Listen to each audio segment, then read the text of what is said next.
Hi, and welcome to another episode of Marketing Mode. I'm Jenna, I'm Todd. and today we're going to give you some best practices that we found when it comes to getting some good media coverage from your research project. Here we go.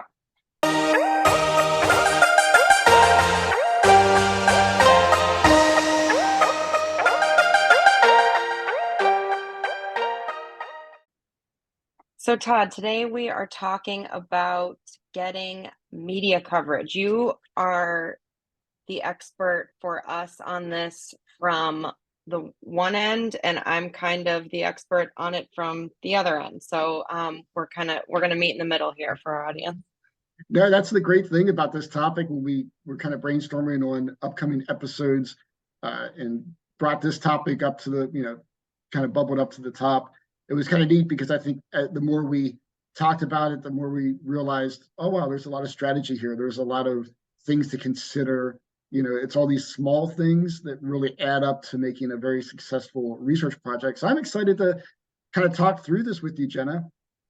Yeah, me too. I'm excited to like give some good nuggets of tips and stuff, and just some things that we do every time that we're almost just it's just ingrained in our mind as part of the process. But I think it's helpful to hash it out and to hear. Yeah, we'll definitely have some very um, hands-on things that you can take away from this podcast today. Yeah, so I'll start just by saying that, when I say on one end, I'm kind of the go-getter here, um, is the survey creation process and kind of keeping the idea that, you know, you want to get media attention with this research, keeping that in mind as you create the research, as you conceptualize and then create the survey and phrase the questions. And there's, so most of us most clients come to us with a good idea of, what interests their audience. And then they also have an idea of the story that they are hoping to tell with this research. And so our job is kind of flush out how we can get those two things to meet, to intertwine. And it does start with the survey creation. So, we talk about the phrasing of survey questions. How do we want to be able to talk about the results? Um, because you can ask a question in so many different ways, and then you get the data back, and then you go to discuss the results, and you're like, oh my god, like I wish that the options were a little different here, differently phrased, or I wish we asked this question differently. I can't tell you how many times it took to go through that, before you kind of learn your lesson and know exactly how to phrase, in order to get that you know discussion going. Yeah, and Jen, I think one of the things we've learned over the years is, one is to make sure you don't put all your eggs in one basket. So, maybe have a couple different angles so that if the data doesn't come back exactly like, this supports that, you have other options. I think having that kind of baked into it can be very helpful. We always try to, talk about, is there a provocative question we can ask, something that we Hmm. know will grab the attention of the media, but in the end of the day, it'll also grab the attention of the audience, right? So a lot of times that can work hand in hand. So we, kind of think through all of that and make sure that we have a lot of options available. Yeah, and there's also a balance of, formatting questions in a way that will tell a great story, and also in a way that, the survey respondent will understand and actually give you the information that you're looking for, because a lot of times that can be kind of a difficult task. Um, but speaking of, respondents, and we just did an episode on segmentation. So if you haven't listened to that, go back and listen. Because the way thinking about approaching the survey, thinking about how you want to be able to segment your audience and how you want to be able to target.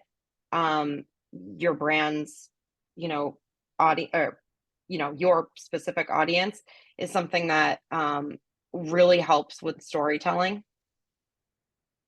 Yeah, it does. I mean, Jen, I can think of some examples. Putting my media hat on, for example, whenever we do segmentations, like if we're doing a marketing topic, there's certain media that primarily covers B2B marketing. So, having the ability to segment between consumer marketing and B2B marketing, right away I have some people that I can go to who I know are hungry for that type of data, or maybe it's SMB or enterprise. There's different places in the back. How I have my media list broken out. I know that there's some people who that's hard data to come by. So Mm. already you have a little bit of an avenue because of those segments and how you're going to be able to slice and dice the data. Right. And I mean, even like something like job role, right? If you're targeting executives, say, key decision makers, but show them, that they're misunderstanding the managers in their business, for instance. It depends on, what the product you're marketing, but giving the perspective of someone that they want to help, right? It could be incredibly compelling. No, you're right. I mean, uh, there's a lot of different uh, people you can go out to, like I said, media, thought leaders, freelance writers that target executives. So they want to and so then you can put on your content hat and you can go and you can uh, approach them with, hey, I thought you would really like this research, not only because of the topic, but also because it has an interesting perspective for the executive or the C level.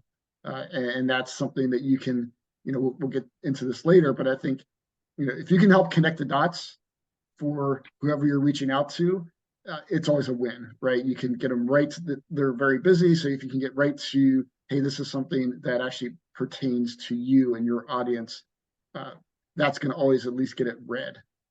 Right. Here's the story. I'm Right, telling it for you already. right, because they're not going to weed through it to find it. Hmm.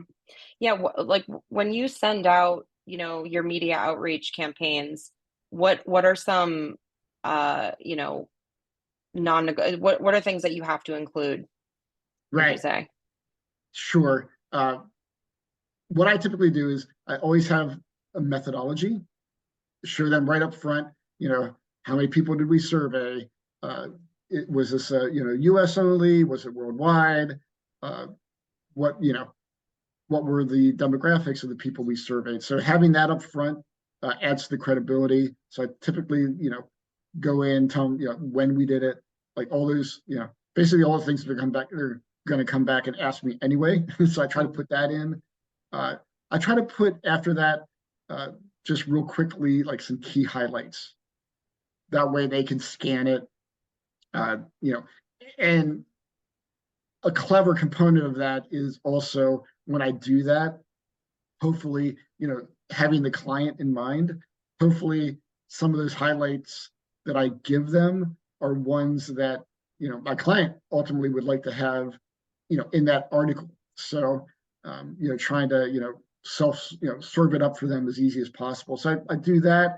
And then I will typically put 4 or 5 charts in the actual email.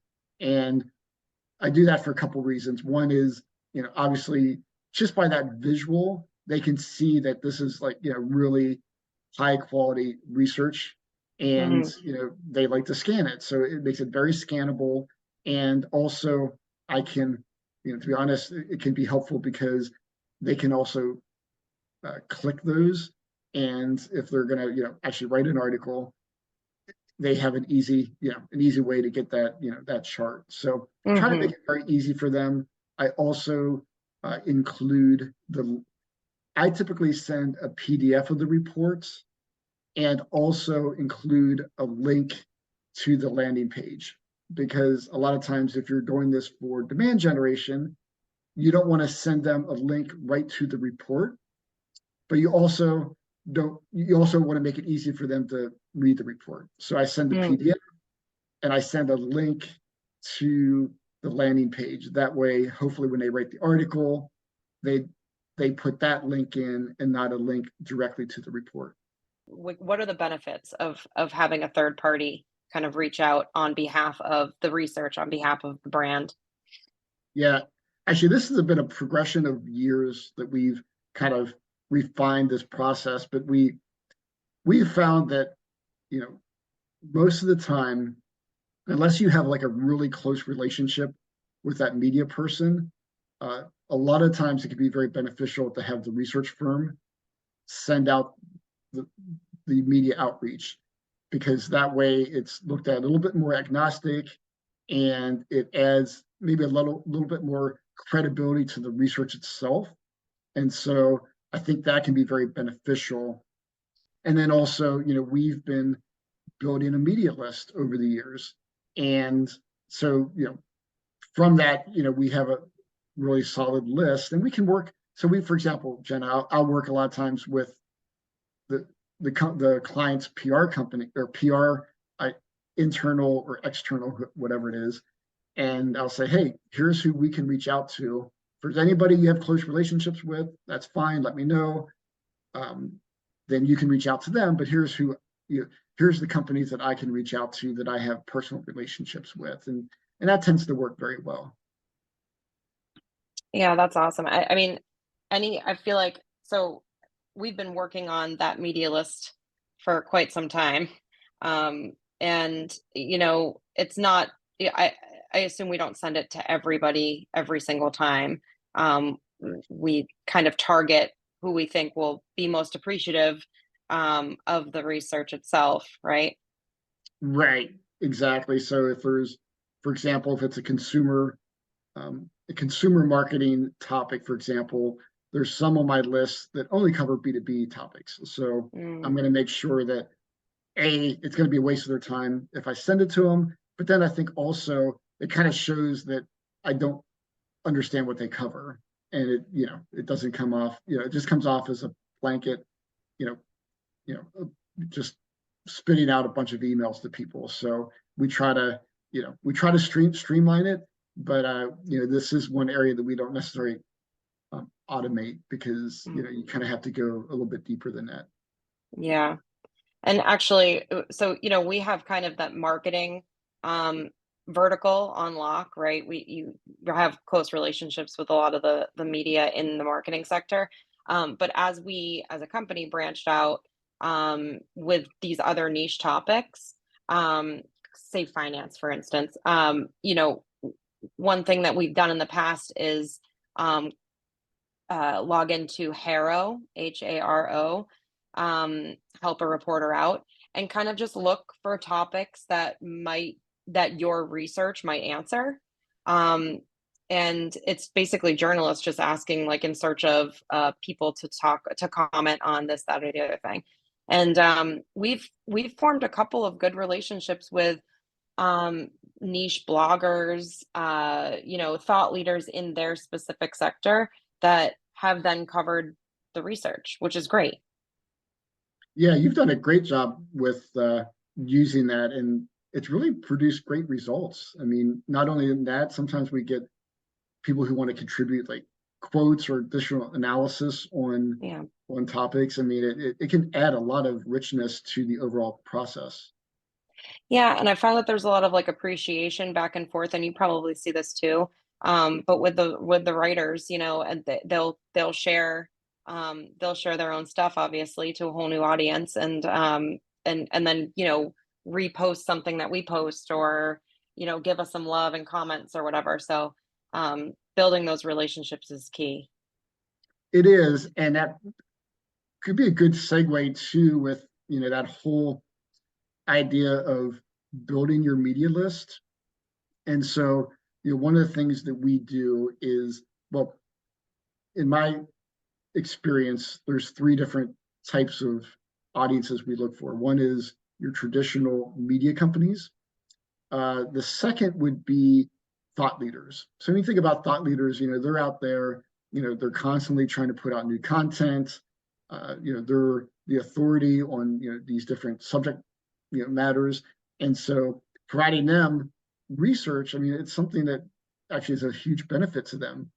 Something they can talk about, right? It kind of, tees it up for them. So I think thought leaders in your industry are a great way to, people to reach out to.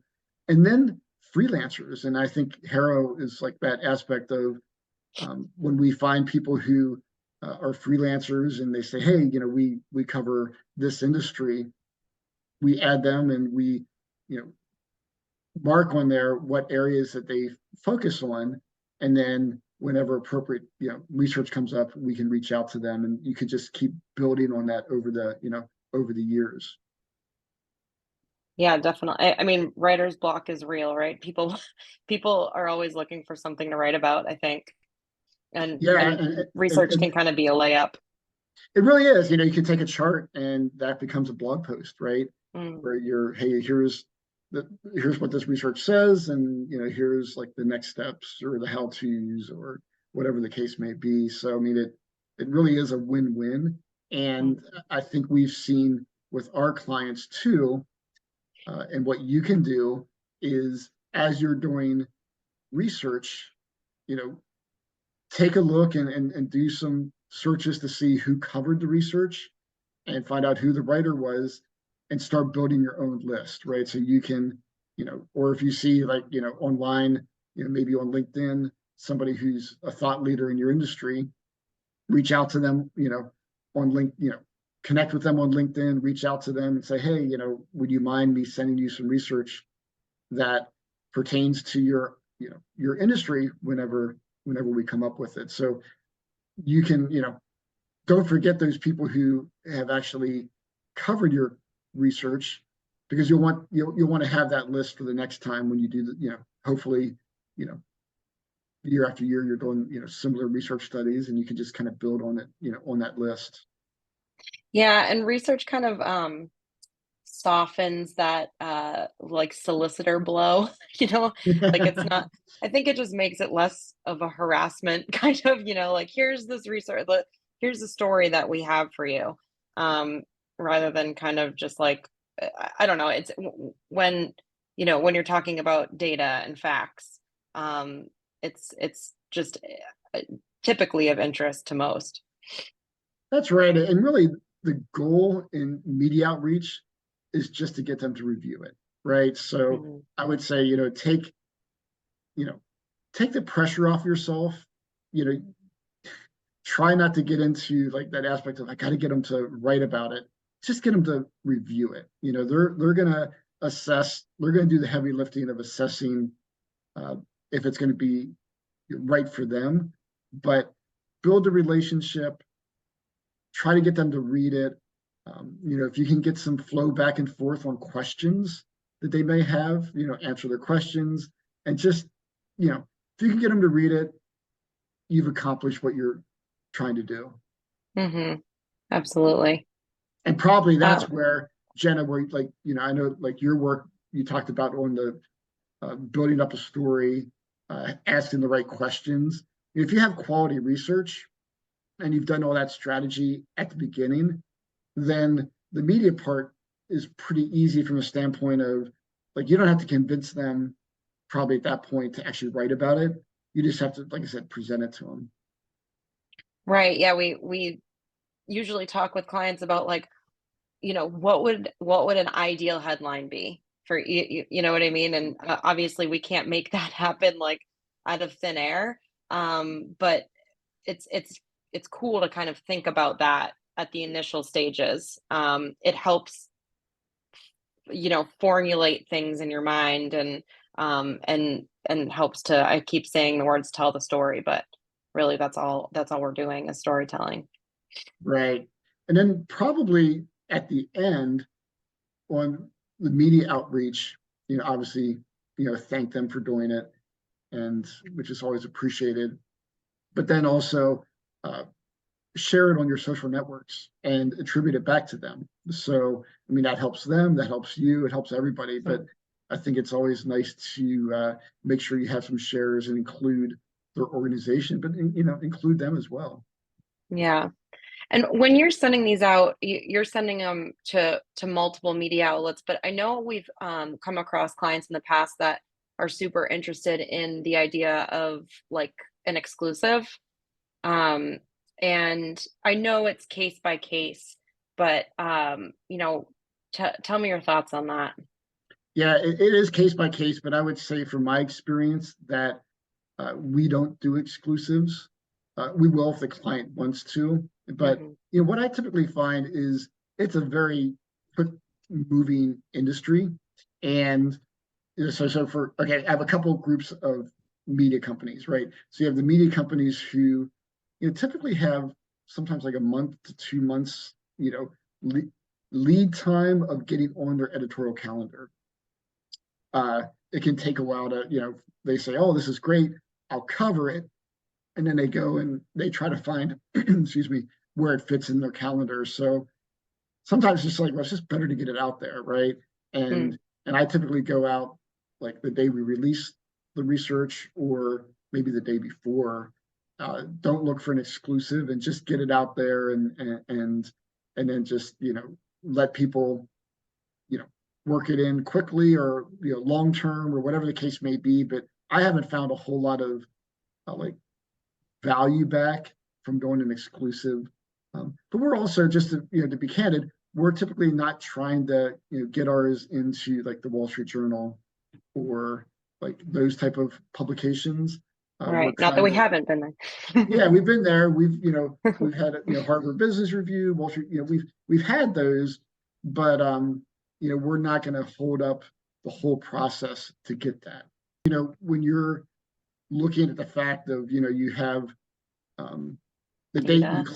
the date you close your survey, Yeah. and so the further out, we've seen it, Jenna.